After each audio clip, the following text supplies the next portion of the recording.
Moving on. Only break such a little tube as this into a supply of drinking water and death. Mysterious, untraceable death. Death swift and terrible. Death full of pain and indignity. Would be released upon the city and go hither and thither seeking his victims. He would follow the water mains, creeping along streets, picking out and punishing a house here and a house there, where they did not boil their water, drinking, creeping into the wells of the mineral water, makers getting washed into salad, and lying dormant and ices.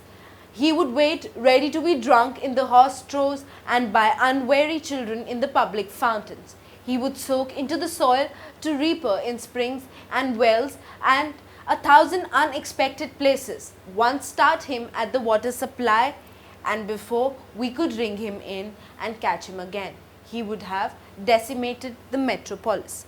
Now, these are the exact wordings of the extract which explain clearly how the destruction can be done with the help of that single bacteria in that test tube.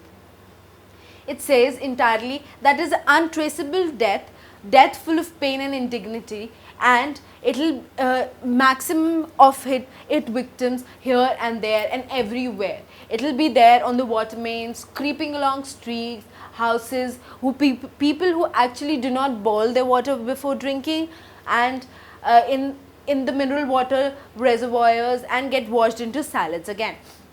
Then there will be horses taking it, children in the parks will be playing with that water in the fountains, and this is how deadly the bacillus can be. Next, the word death is repeated for effect, and then it is personified as a person who goes, sees, takes, creeps, lies in wait, appears and disappears, punishes and eventually decimates. There is cumulative effect to these words and images, and our sense of fear and doom increases until it reaches a crescendo of destruction. An entire city has been destroyed. This could have happened. As we feared, the man steals the tube and runs, and we know exactly what will happen because he has told us. The satire, wit and humour happen once the desperate life and death chase ensues. The scientist is a ridiculous figure who runs off half-dressed, and the chase is spectacle that the cabbies place bets on.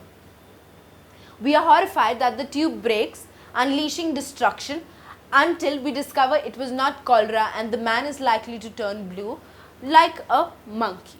Science looks just as foolish. Now, moving on to the character sketch of the various characters in the play. The anarchist, lank, black hair, deep grey eyes. Lank hair means withered look, haggard look. Nervous and fitful, perverted mind, wants to create chaos and anarchy in the city, steals a tube of liquid to spread disease and death, drinks the remaining liquid to be a martyr, tries to infect the passers-by, touches as many people as possible. The bacteriologist does scientific experiments, cultivates disease germs, hates them for their spread death and destruction, calls them fools for using bombs. The anarchist steals the tube with deadly liquid, runs after him and heaves a sigh of relief when the tube breaks. This is all for this chapter, The Stolen Bacillus by H.G. Wells. All the very best for your exams.